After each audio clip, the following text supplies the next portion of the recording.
Hello viewers, আসসালামু আলাইকুম। কেমন আছেন সবাই? আলহামদুলিল্লাহ, আমি অনেক ভালো আছি।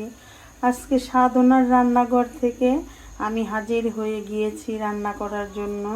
আপনারা দেখেন আমি কিভাবে রান্না করি। চুলায় প্যান বসিয়ে দিয়ে দিচ্ছি তেল, দিয়ে দিচ্ছি প্রথমে পেঁয়াজ কুচি, একটু নেড়ে নিচ্ছি। আমি আজকে রান্না করব হচ্ছে কালীবাউস মাছ। কালীবাউস মাছ রান্না করব। আপনারা দেখেন কিভাবে আমি রান্না করি। দিয়ে দিচ্ছি স্বাদ মতো লবণ, দিয়ে দিচ্ছি খালি করে রাখা কাঁচামরিচ, নেড়ে নিচ্ছি।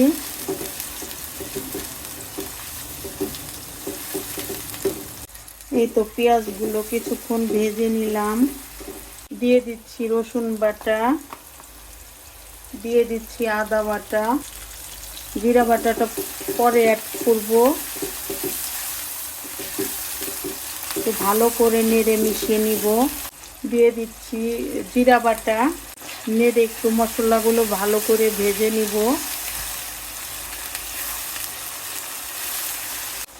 দিয়ে দিচ্ছি ফালি করে রাখা টমেটোগুলো আমি একটু মশলার সাথে ভেজে নিব। সামান্য পরিমাণ পানি দিয়ে দিচ্ছি। দিয়ে দিচ্ছি হলুদ গুঁড়ো, দিয়ে দিচ্ছি মরিচ গুঁড়ো। এখন একটু ভালো করে নেড়ে নিব। আমি মটরশুঁটিও দিয়ে দিব। কালীবাউস মাছের সাথে মটরশুঁটি দিয়ে রান্না করলে ভালো লাগে। এর জন্য আমি কিছু মটরশুঁটি অ্যাড করে নিলাম। ঢেকে কিছুক্ষণ মশলা কষিয়ে নিব।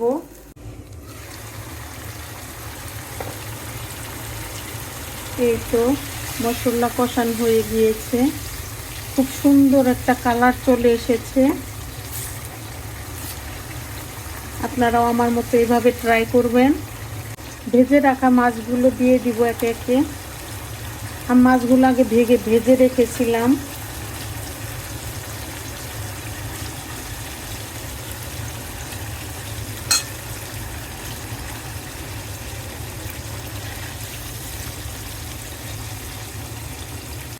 সামান্য একটু পানি দিয়ে মাছগুলোকে কষিয়ে নিব।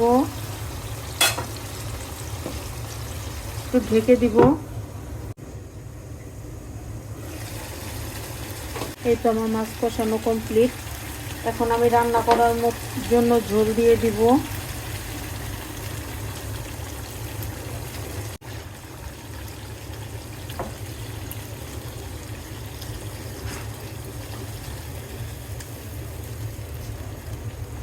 মাছটা বেশ বড় ছিল।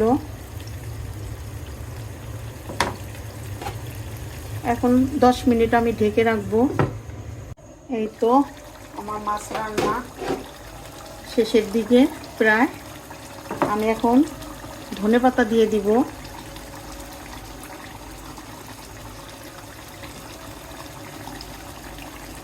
ধনিয়া পাতা দিয়ে